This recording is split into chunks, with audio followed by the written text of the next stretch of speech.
시편 21편 전에 20편을 얘기하면서 20, 21 두 개는 똑같이 다윗이 썼고 둘 다 전쟁에 관련된 내용이다.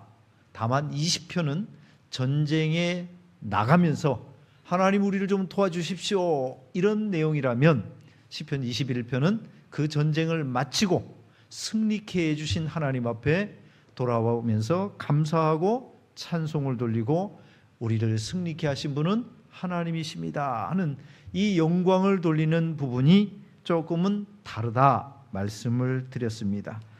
오늘 그렇게 전쟁에서 승리케 하신 하나님의 은총에 대해서 찬송하는 이 시, 우리는 이 시를 통해서 무엇을 좀 생각하고 인생을 깨달을 수 있을까요? 전쟁의 승리는 비록 왕이라 하더라도 오직 하나님을 의지할 때에 가능하다라는 사실입니다. 7절의 말씀, 그가 전쟁에 나가면서 제일 의지하니 왕이 여호와를 의지하오니 그랬습니다. 여기에 바로 이제 승리의 가장 결정적이고도 중요한 요인이 들어가 있습니다. 왕이 여호와를 의지하오니, 그가 왕이 되기 전에도 사실은 골리앗과 싸울 때 너는 칼, 단창, 창을 가지고 내게 오지만 나는 만군의 여호와의 이름으로 간다 그러면서 다윗이 골리앗과 싸워 이기게 됩니다. 왕이 되고 난 후에도 역시 다윗은 계속해서 하나님께 기도하고 전쟁을 해야 됩니까? 말아야 됩니까? 싸울까요? 말까요? 이런 모든 문제까지도 하나님께 묻는 장면이 성경에 많이 나오지요. 그만큼 다윗은 인생 전반에 하나님을 의지했을 뿐 아니라 특히 이런 위기의 시기, 전쟁의 시기, 이런 시기에는 더더욱 하나님을 의지하면서 오늘 7절의 고백과 같이 왕이 여호와를 의지합니다 라고 고백을 했다 이 말이에요. 그렇게 고백하고 나갔던 전쟁에서 하나님이 이제 이기게 하신 겁니다.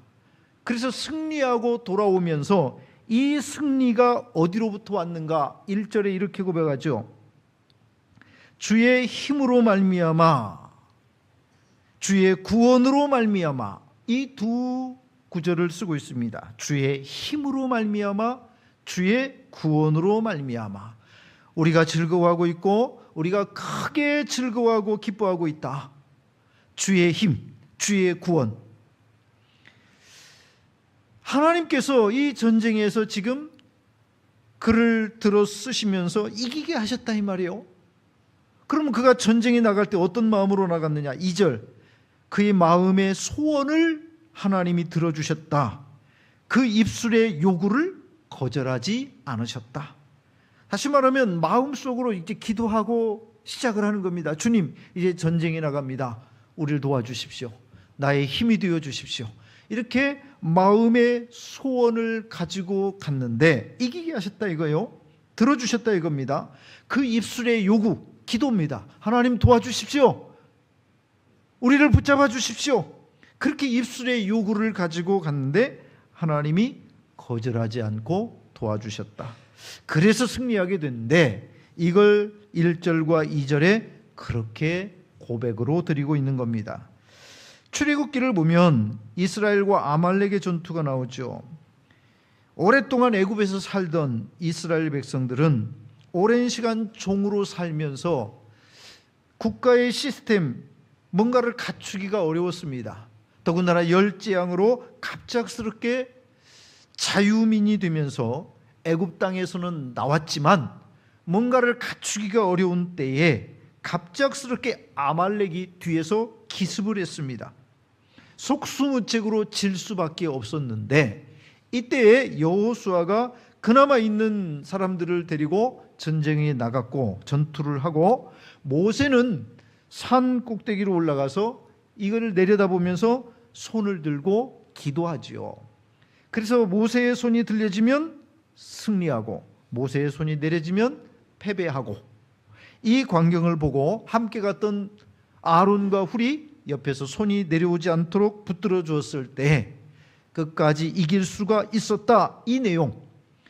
그러면 전쟁에 나가서 싸우고 있는 여호수아 덕에 이긴 겁니까? 아니면 뒤에서 손을 들고 기도하고 있는 모세 덕분에 이긴 겁니까? 천만에 만만에 이 모든 것을 들어 쓰시는 하나님 역사인 겁니다. 오늘도 우리가 착각하지 말아야 될 것은 목사가 뭘 잘해가지고 장로들이 뭘 잘해가지고 이런 식으로 자꾸 착각을 하면 신앙이 베립니다.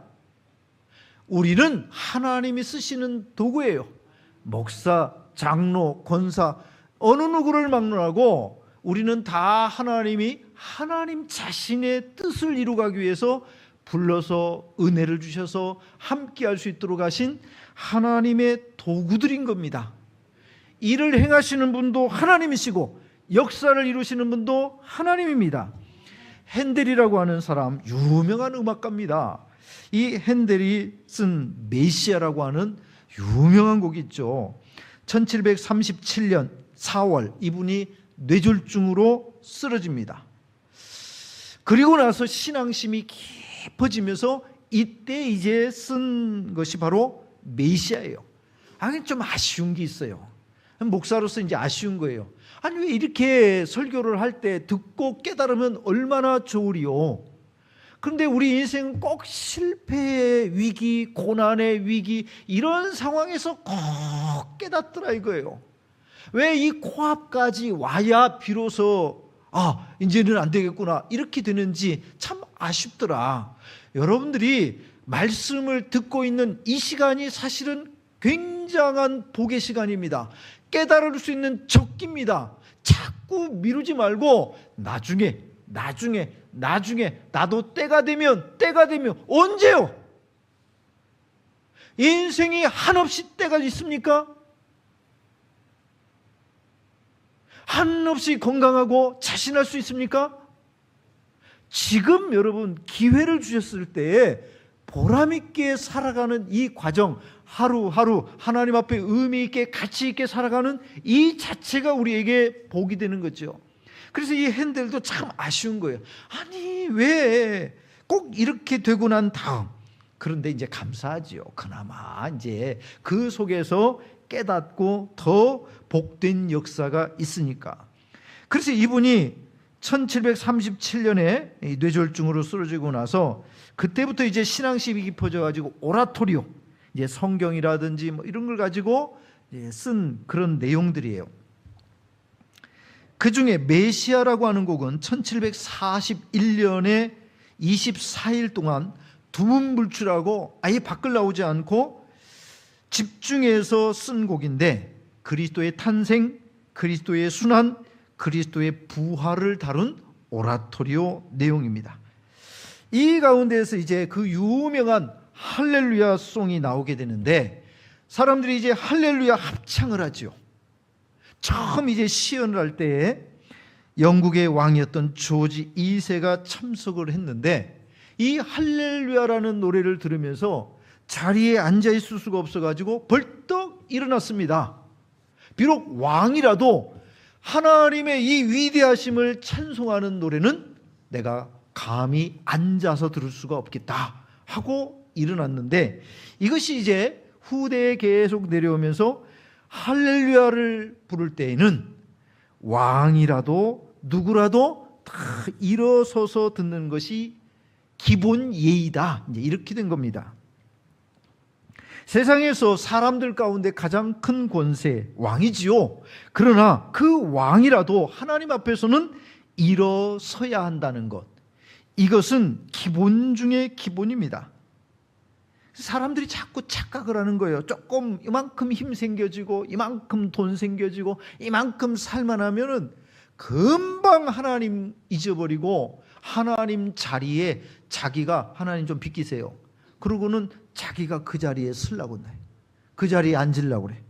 2007년 10월 노무현 대통령이 북한을 방문했을 때입니다.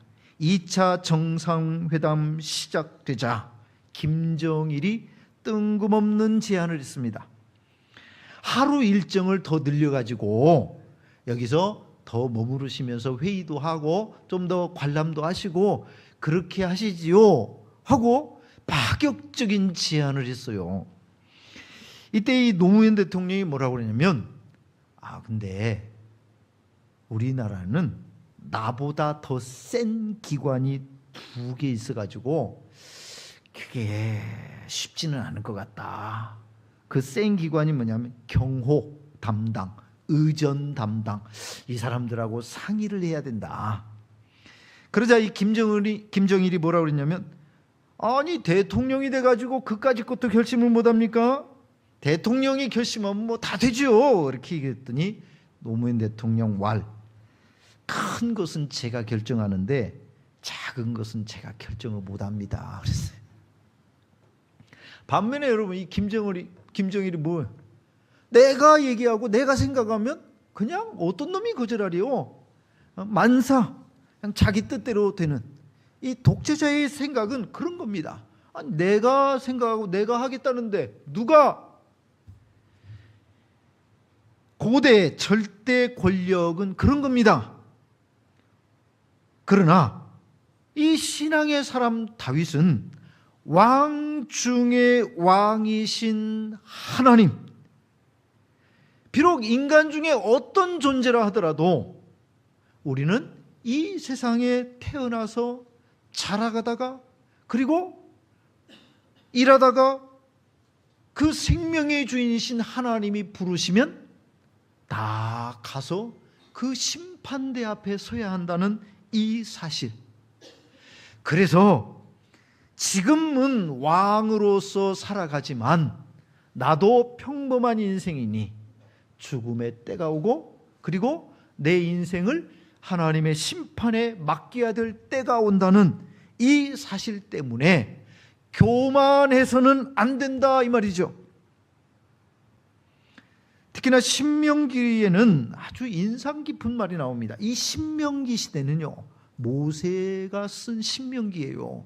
아직 이스라엘에 왕도 없을 때입니다.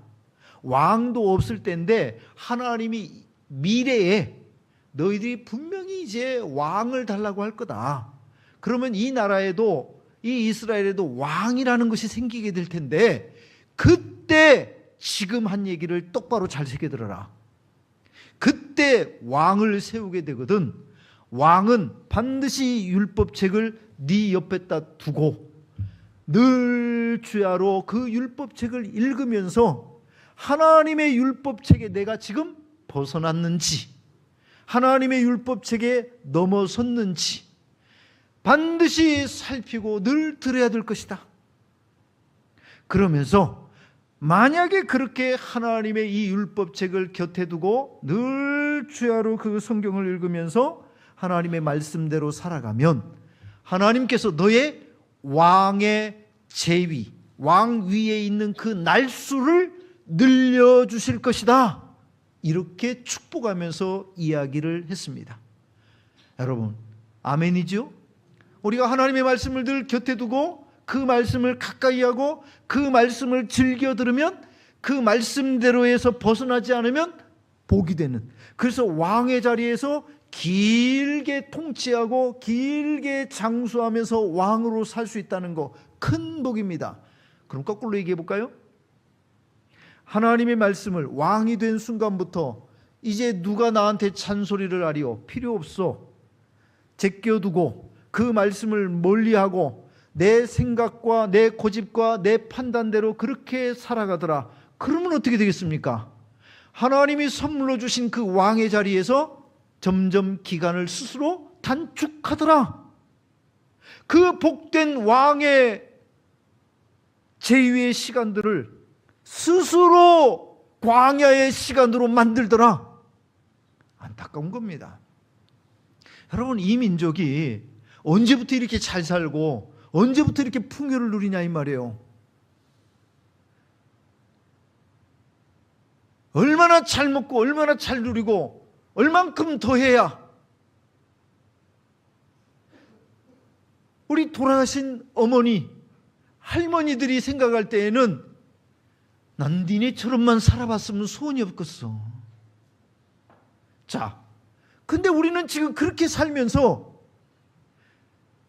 비록 우리에게 주신 이 축복의 시간, 하나님이 주신 줄 믿고 하나님 의지하면서 하나님께 감사하면서 비록 왕이라도 하나님을 의지했듯이 우리에게 주신 이 인생의 날을 하나님 의지하고 그렇게 살아가고 있는가? 자기 잘난 맛에 큰 소리 떵떵 치면서 돈과 물질과 세상 권세에 의지하고 얼만큼 더 살 거냐 이 말이에요. 그렇게 살면 영원히 이 땅에서 살 수 있는가? 절대로 그렇지 않습니다.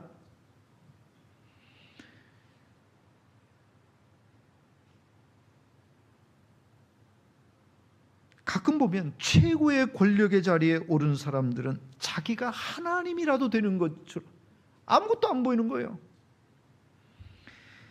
이스라엘 당시에 이집트의 왕 파라오는 곧 자기가 신이었습니다. 고대 국가의 왕들은 그런 식의 생각을 했습니다. 내가 곧 신이요? 신의 아들이요? 이런 식의 생각. 다니엘 시대에 페르시아의 다리우스 왕은 자신이 절대 권력을 가진 신과 같은 존재라 앞으로 30일 동안은 어떤 신에게도 기도하지 말아라. 기도하는 자들은 사자굴에 던져넣으리라 이렇게 얘기했습니다. 교만하기 짝이 없죠. 사도행전 12장에 보면 헤롯 대왕의 손자 헤롯 아그리빠 1세가 나오는데 이 사람은 유대, 사마리아, 갈릴리, 로마의 통치권을 보장받아 가지고 분봉왕으로 이것을 다스리고 있었습니다. 사도 야고보를 죽였고 베드로를 감옥에 가두었던 이 사람. 이 사람이 통치하는 이곳에서 나는 곡식으로 저 두로와 시돈 사람들이 살고 있었습니다. 그래서 두로와 시돈 지역에 가가지고 연설을 하니 사람들이 마음에는 안 들었지만 겉으로는 아부를 하기 시작했습니다. 와, 헤롯, 당신이 하는 소리는 사람의 말이 아니고 신의 소리와 같다 이렇게 얘기를 했습니다. 그러자 이 헤롯이 얼마나 교만하고 기분이 좋아가지고 입이 벌어졌는데, 하지만 성경은 뭐라고 얘기냐? 그 사람이 영광을 하나님께 돌리지 않으므로 충이 먹어 죽으니라, 벌레가 먹어 죽으니라 그렇게 했습니다. 안타까운 인생이죠. 그 자리에 오르는 것도 쉽지 않지만 그 자리에 올라서 왜 교만해지는가? 왜 어리석은 길로 가는가? 미국의 16대 대통령 에이브라함 링컨, 유명한 신앙이죠. 1863년 4월 30일 목요일, 국가적인 금식의 날, 금식 기도의 날로 청원을 하면서 국회에 청원서를 올렸는데, 그 국회에 올린 청원서에 이 링컨이 이렇게 써서 올렸습니다. 자, 이 날을 우리가 국가적인 금식 기도의 날로 좀 국회에서 정해 주십시오 하면서 올린 글이에요. 청원서. 금식은 하나님의 힘 안에 있는 사람들뿐만 아니라 온 국민의 국가적인 의무입니다. 바야흐로 우리 국토를 황폐화하고 있는 이 남북전쟁의 무서운 재앙은 우리 선조들의 죄에 대한 심판인지도 모릅니다. 또한 우리 전 국민에게 필요한 개혁을 촉구하시는 하나님의 섭리인지도 모릅니다. 끊일 줄 모르는 성공으로 자만하느라 우리를 지으신 하나님께 기도하지 아니한 죄 탓인지도 모릅니다. 따라서 지금은 진노하신 하나님 앞에 우리를 자신들 낮추고 국가적인 죄와 개인적인 죄를 고백하며 하나님의 자비와 긍휼을 의지할 때인 줄로 압니다 그랬습니다. 지금도 유심히 들어야 될 이야기입니다. 지금도 하나님께서 우리에게 주신 이 풍요와 평강의 시간, 우리는 지난날 동안 하나님을 의지하는 것보다 우리 자신의 실력과 능력으로 치부하면서 지금도 하나님과 관계없는 자리로 살아가는 일들이 비일비재하단 말이에요. 여러분, 축제 때마다 이 자리가 텅텅 빈단 말이에요. 왜 그런 겁니까? 축제는 그런 겁니까? 하나님이 우리에게 살 만큼 그리고 즐길 만큼 여유를 주었으니 즐기라 이 말이에요. 하지만 주일 아침이 되면 예배의 자리로 나와서 하나님 앞에 경건을 가지고 예배를 드리라 이 말입니다. 인생의 위기의 시간에는 당연하지만 인생의 위기가 아니더라도 우리의 머리 위에 계신 살아계신 하나님을 공경하는 마음으로 섬김의 태도를 가지고 하나님 섬기고 예배하는 성도로 살라 이겁니다. 진 케일이라고 하는 의사는 항상 이렇게 얘기를 했습니다. 수술은 사람이 하지만 하나님이 고치시는 거다. 이 사람이 원래부터 믿음이 있는 것은 아닙니다. 예수 믿는 가정에서 태어났지만 대학 때부터 신앙을 잃어버렸고 예수를 안 믿고 의사가 되어가지고 어쩌다 정말 점 찍듯이 간간히 교회에 와서 구경 삼아 앉아있다가 가는 그런 사람이었습니다. 그런데 세상적으로는 실력도 있고 잘 나가 유명한 의사가 되었고 돈도 많이 벌었습니다. 어느 날 갑자기 사랑하는 어머니가 교통사고를 당했습니다. 문제는 얼마 없던 병원, 다들 그나마 휴가를 갖고 부득불 어머니를 자기 손으로 수술해야 되겠습니다. 그때 그는 엄청나게 당황을 하고 걱정되는 마음, 손이 떨리는 그 순간에 하나님께 기도를 간절하게 드렸습니다. 하나님 살려주십시오. 이 수술이 잘 되게 해주셔서 저희 어머니 다시 살아날 수 있게 해주십시오. 기도를 하고 수술을 했는데 감사하게 잘 살아났습니다. 그 이후로 이 사람이 하나님에 대한 마음, 그 은혜를 잊지 않고 늘 고백하던 말입니다. 수술은 내가 하지만 고치신 분은 하나님이십니다. 여러분 예배당에 오면서 보셨습니까? 저는 일부러 보라고 작은 배너 현수막을 항상 저기에 세워놨습니다. 항상 세워놨는데 거기에 써놓은 문구를 얼마나 어떤 사람이 유심히 보고 올라오는지는 잘 모르겠습니다. 상한 심령 없이 예배하지 않기. 저는 그게 이 예배의 자리에 앉아있는 하나님 앞에서의 우리의 마음의 기본이라고 생각을 합니다. 상한 심령 없이 예배하지 않기, 굳어진 마음으로, 뻔뻔한 심령으로, 그렇게 아무것도 없는 것처럼, 아무 일도 없는 것처럼 그런 식으로 와서 앉아있다가 그대로 돌아가는 사람 되지 말라는 그런 의미로 상한 심령 없이 예배하지 않기. 하나님 앞에서는 애통하는 마음, 상한 마음을 가지고 주여, 세상에서 제일 은혜가 필요한 사람은 저 인간이 아니라 납니다. 좀 그런 마음을 가지고 우리가 외쳐가면서 다시 읽어가면서 그렇게 기도하는 마음으로 이 자리에 앉아서 예배를 준비하고 예배의 자리에 그렇게 참여하기를 바라는, 그것이 하나님 앞에 옳다고 생각하고 있고 그것이 하나님 앞에 은혜를 바라는 사람의 복된 마음의 태도라고 지금도 생각하고 있습니다. 그런데 우리 많은 젊은이들이 밤새도록 뭘 하고 왔는지 모르겠지만 누워가지고 앉아가지고 다른 생각을 하고 핸드폰을 보고 있고 딴 생각을 하고 이해를 할 수가 없는 거예요. 그러면서 세상에서 제일 많이 비판하고 제일 많이 판단하고 교회와 하나님에 대해서 비판의식을 가지는 것은 좋아요. 건전한 비판 좋습니다. 그래서 자꾸 나부터 개혁하고 또 개혁하고 바른 길을 찾아가고 하나님 앞에서 자꾸 진실한 믿음의 자리로 찾아가는 거 정말로 중요한 일입니다. 그런데 비판만 하고 문제의식만 던져놓고 자기는 남의 일로 생각하고 남의 문제로 그게 여러분 무슨 의미가 있냐 말이에요. 정말 한국교회가 심각한 문제가 있다고 생각하면 여러분들이 개혁할 수 있도록, 그걸 뛰어넘을 수 있도록 바르게 생각하고 바른 믿음을 가져보라 이 말이에요.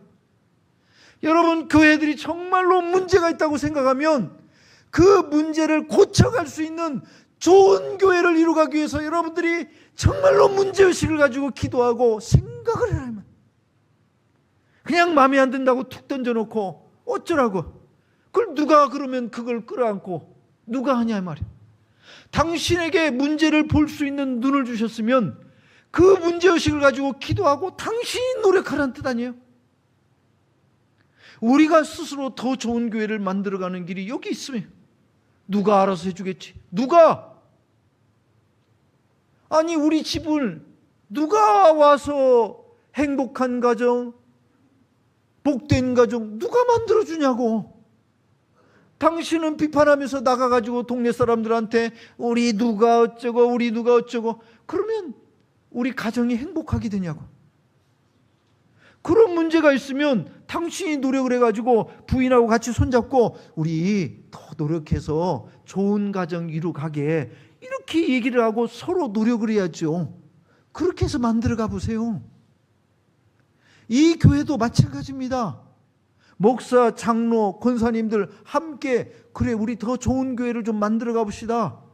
그러려니 당신도 좀 죽고 나도 좀 죽고 우리 예수 안에서 먼저 좀 죽어가면서 예수님 좀 드러내고 예수님이 뭘 기뻐하시는지 자꾸 그런 교회를 좀 만들어가 봅시다. 그럼 목사, 장로, 권사들 먼저 노력하고 같이 협력해서 그런 교회를 함께 이루어가는 거, 그게 우리 몫이 아니야 말이야. 누가 해주면? 누가 만들어주면? 여러분, 우리 집을 누가 안 만들어주는데 교회를 누가 만들어주리요? 우리 여기에 몸담고 있는 우리가 자꾸 문제의식을 가지는 건 좋아요. 좋은데 그 문제의식을 입 밖으로 낼 때 나는 어떻게 하고 있는가? 나는 어떤 사람으로 지금 가고 있는가? 나는 어떻게 노력하고 있는가? 함께 해야 이 교회가 여러분 좋은 교회가 될 수 있습니다. 오늘 듣는 말씀을 내 머리 위에 두기. 배너에 또 다른 것이 써 있습니다. 오늘 듣는 말씀을 내 머리 위에 두라. 요즘요 판단자가 납니다. 다 내가 판단하고 다 내가 생각하고 다 내가 그래요.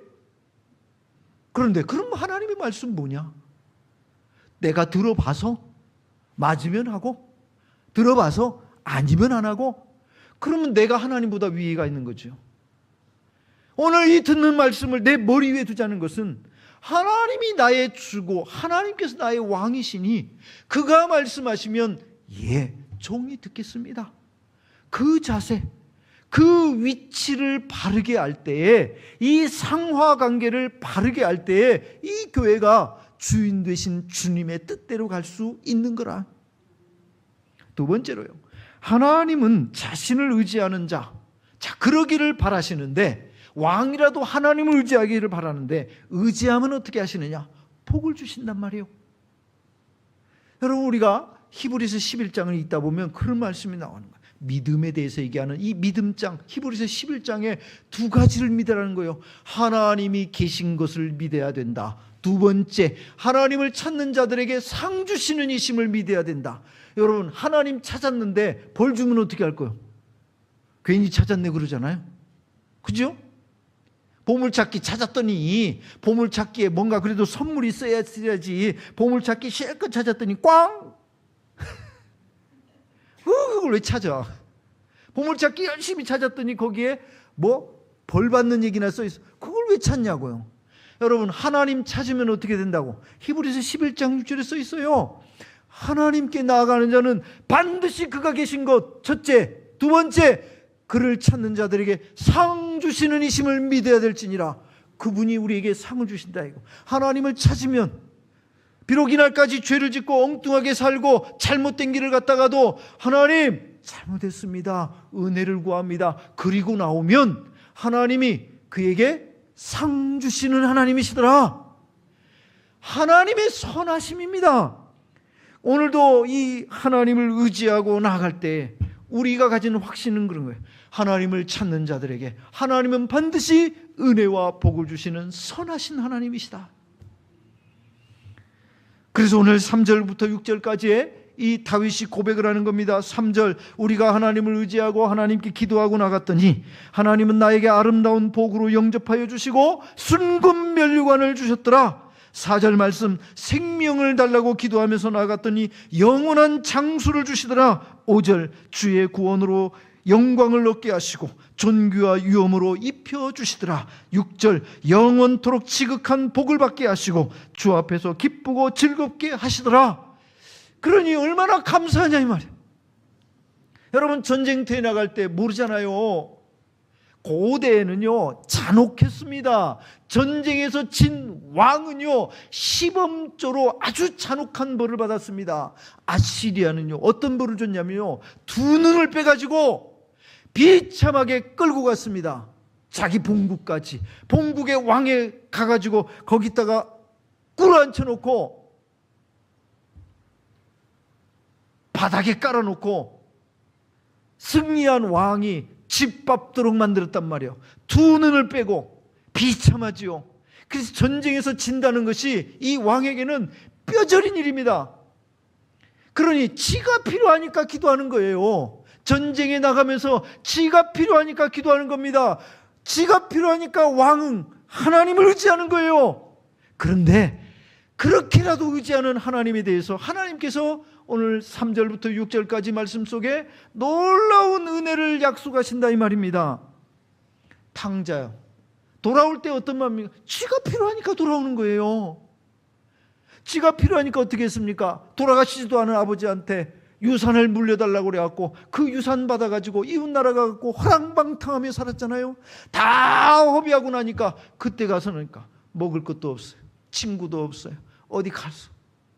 그래서 그냥 돼지 치는 그 일 가면서 해가지고 겨우 먹고 사는데 그것도 먹을 것이 넉넉지 않아. 그때 생각하는 겁니다. 아, 우리 아버지 집에 있는 일꾼들은, 인부들은 아니 이렇게 배를 곰지 않고 그래도 그분들은 넉넉하게 살던데 나 우리 아버지 집에 가갖고 아들은 고사하고 일꾼으로라도 좀 써달라고 해야 되겠다. 쥐가 필요하니까 돌아오는 겁니다.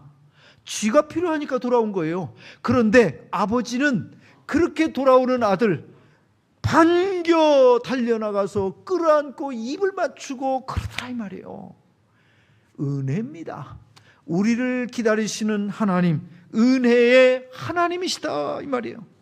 오늘도 그렇게 돌아오기만 하면 감싸주시고 안아주시고 끌어안고 입을 맞춰주시는, 손에 가락지를 끼워주시는 은혜의 하나님이시다 이겁니다. 일본 삿포로에 고토스키라고 하는 목사님이 계셨는데 이 집에 외동딸 나오미라고 하는 이름의 외동딸이 있었습니다. 얼마나 예쁜지 총각들이 그냥 줄줄줄줄줄줄 따라다니는 그렇게 예쁜 아가씨인데 문제는 이 젊을 때 자꾸 기준이 헷갈려. 잘생기고 덩치 좋고 주먹 크고 그래서 뿅 가가지고 있는데 부모가 볼 때는, 성도들이 볼 때도 아니 예수도 안 믿지, 이게 거칠지, 이건 아니야. 걱정스러운데 걱정스러워가지고 말을 하면은 뭐라고 했냐면 그렇게 착한 사람들을 왜 그런지 모르겠다, 착한 사람을 왜 그런지 모르겠다. 눈이 돌아간 겁니다. 심지어는 부모님한테 뭐라, 아니 당신들 딸만 나만 귀하고 그 사람 그 집의 아들인데 귀하지 않겠냐. 아우 어떻게 싸워. 그래가지고 손 들었어요. 어느 날 둘이 이제 아주 교토로 도망을 가버렸어요. 도망가가지고 3년 동안 그냥 살아버린 겁니다. 자, 이제 둘이 살다 보니 서서히 그 우려했던 것이 나오기를 시작합니다. 손버릇이 좋지 않아요. 아내에게 손을 대기 시작합니다. 머리를 쥐어뜯고 담배 재떨이를 집어던져가지고 이마에 상처가, 그것이 하루 이틀이 아닌 삶이 계속됩니다. 그러자 생각을 하는 거예요. 아, 부모님의 말이 옳았구나. 그런데 무슨 염치로 돌아갈까? 그래서 이게 이제 갈등이 되면서 3년을 끓은 겁니다. 딸이 집을 나가자 그때부터 부모님은 잠을 제대로 잘 수가 없었습니다. 우리 딸이 그렇게 용기 있는 사람이 아니라 현관문을 두드릴 그런 성질도 아니고 대낮에 그렇게 들어올 것도 아니라, 그래서 항상 문을 열어놨습니다. 항상 현관문을 열어놓고 자는 둥 마는 둥 우리 딸이 언제 오는 것은 아닌가, 조그만 소리에도 귀를 기울이고 나가보고 오늘날도 그렇게 소리가 들리길래 후다닥 나가면서 나오미야 왔냐 그랬더니 거기에 와 있는 거예요. 네가 집을 나간 그날부터 밤에 잠을 설쳐가면서 너를 오늘까지 기다리고 있었나. 끌어안아 주시는 부모님의 마음, 돌아온 딸을 기쁜 마음으로 맞이해주고 잘 위해주면서, 그렇게 했을 때 이 딸 나오미가 회복이 되면서 평생 자선 사업가로서의 보람 있는 삶을 살 수 있게 되었습니다. 나는 내가 필요해서 왔을 뿐이지만 그런 나를 기꺼이 안아주시고 받아주시는 좋으신 하나님, 우리의 하나님이십니다. 다윗은 8절에 내 모든 원수들, 9절부터 12절 이 원수들을 그들이라 표현하면서 7번이나 언급을 하고 있습니다. 그런 원수들과의 관계에서 오늘 나는 내 믿음으로 하나님을 의지하리라, 그렇게 하나님께서 의지한 나를 높이시고 돌보아 주시더라는 말씀입니다. 오늘도 하나님을 의지한 그 백성, 원수들 가운데 높여주시는 하나님, 우리의 하나님입니다. 어려운 길이 아닙니다. 의지하는 간단하고 쉬운 길입니다. 오늘도 의지하는 자에게 역사해 주시는 하나님이 살아계시고, 여러분이 예배하고 있는 바로 그 예배를 받으시는 분, 살아 역사하시는 하나님입니다. 여러분, 이 자리에 하나님이 안 계신다고 생각하면 여러분이 올 필요도 없습니다. 우리의 예배를 안 받으신다고 생각하면 사실은 이 자리에 앉아 있을 필요도 없습니다. 보시는 분이고 아시는 분이고 받으시는 분입니다. 그렇기 때문에 우리가 온 마음과 정성과 뜻을 합해서 왕이 여호와를 의지하오니, 그럴 때에 내 인생을 어떻게 하나님이 돌보시고 책임져 주시는가. 나를 위하시는 하나님, 나를 세우시는 하나님, 그리고 원수의 발 앞에서 나를 일으켜 세우사 원수를 내 발 앞에 그렇게 하시는 하나님의 역사가 지금도 있다는 사실입니다. 여러분, 야곱의 이야기, 이런 이야기가 있어요. 아브라함의 손자지요, 야곱에서. 그 야곱이 형을 속이고 아버지를 속이고 그 집에 있을 수가 없어서 도망을 갑니다. 외삼촌 라반이 있는 저 하란 땅까지 도망을 갑니다. 그런데 그 하란 땅에 가서 보니 외삼촌이 일가 친척이 왔느냐, 그래 내 조카가 왔구나 하고 영접을 했으나 그냥 공짜로 먹여 살릴 수는 없다. 그래서 양치는 일을 해라. 양치는 일을 줬습니다. 일을 줬으니까 뭐 먹고 살 것도 줘야 되겠고 월급도 줘야 되겠죠. 그래서 이 야곱이 하고 난 다음부터 하나님이 복을 주시기 시작하니까 외삼촌 라반의 재산도 함께 불어납니다. 그런데 이 외삼촌의 눈에는 내 재산이 불어나는 것보다 야곱의 재산이 더 불어나는 것이 보이는 거예요. 사람 욕심은 그래요. 그래서 어느 날부터 경계를 시작하죠. 그래서 새롭게 임금 협상을 합니다. 뭐라고 그러냐? 창세기 31장 8절이에요. 자, 오늘부터는 네 임금을 점 있는 양이 태어나면 그걸로 하자. 점 있는 양. 태어날 확률이 적으니까 그런 겁니다. 조금 주려고. 이게 이제 사업자의 마음이에요. 자, 그런데 하나님이 이 부분을 책임져 주시니까 성경 창세기 31장 8절 점 있는 것이 네 품삯이 되리라 하면 온 양떼에 낳는 것이 점 있는 것이 되었고, 그래서 이제 계약을 다시 바꿉니다. 왜 점 있는 놈만 태어나지? 그래서 이번에는 얼룩무늬 있는 놈, 그렇게 태어나는 놈으로 다시 임금 협상을 해가지고 바꿨어요. 그랬더니 성경이 이렇게 되어 있습니다. 얼룩무늬 있는 것이 네 품삯이 되리라 하면 온 양떼에 낳는 것이 얼룩무늬 있는 것이니 그랬어요. 미치고 환장할 일이죠. 이게 우연일까요? 여러분, 성경을 읽으면서 성경은 성경이고 현실은 아니고 이렇게 읽지 마세요. 성경도 현실이고 우리가 사는 것도 현실입니다. 이 기록 역시 현실이고 하나님의 책임져 주시는 역사를 성경이 그렇게 기록한 겁니다. 우연 아닙니다. 하나님의 역사는 필연입니다. 그렇게 원수의 목전에서 나를 높이시고 책임져 주시는 이 역사가 바로 지금 말씀드린 그 역사입니다. 네 품삯이 점 있는 것이라 하면 온 양떼가 그날부터 낳는 것이 점 있는 것이요, 얼룩무늬 있는 것이 되리라 하면 온 양떼에 낳는 것이 얼룩무늬 있는 것이니. 또 한 번은 야곱의 아버지 이삭 때에 있었던 일입니다. 이 이삭이라고 하는 분이 아브라함의 아들이죠. 블레셋 사람들이 살던 그랄이라고 하는 땅에 머물렀습니다. 물이 귀한 그 땅, 우물을 파서 우물이 나오면 성공했다고 좋아했던 그때, 거기에 이삭은 아브라함이 전에 팠다가 현재는 메워진 우물을 다시 팠더니 물이 나왔습니다. 그러자 블레셋 사람들이 그 우물은 우리 거야 하고 그 땅의 주인을 자청하던 블레셋 사람들이 밀어냈습니다.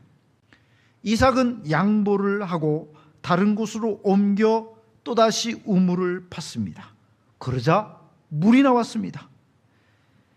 블레셋 사람들은 또다시 찾아와서 이 물도 우리 것이라 우겨댔습니다. 다투지 않던 이삭은 그래라 하고 또 옮겨가서 우물을 팠습니다. 그런 식으로 우물을 양보하고 그런데 이 블레셋 사람들이 보니 왜 우리가 파는 곳에는 물이 안 나오는데 이삭 저 사람이 파는 곳에는 물이 계속해서 나오는 것일까? 그래서 두려운 마음이 생기기 시작했습니다. 이 사람이 파는 곳에 유독 계속해서 물이 나오는 것은 이 사람과 함께 하시는 하나님 때문이구나. 그래서 스스로 찾아와서 협상을 합니다. 이제 여기서 정착해서 살아라. 대신에 우리를 위협하지 말아줬으면 좋겠다. 쫓아내던 그 사람들이 왜 찾아와서 우리의 안전을 보장하라고 협상을 하는가? 원수의 손에서 우리를 건지시고 원수의 손에서 우리를 지키시는, 바로 원수의 목전에서 상을 베풀어 주시는 하나님의 역사 때문입니다. 사랑하는 믿음의 성도 여러분, 지금도 그 하나님은 여전히 살아일하고 있습니다.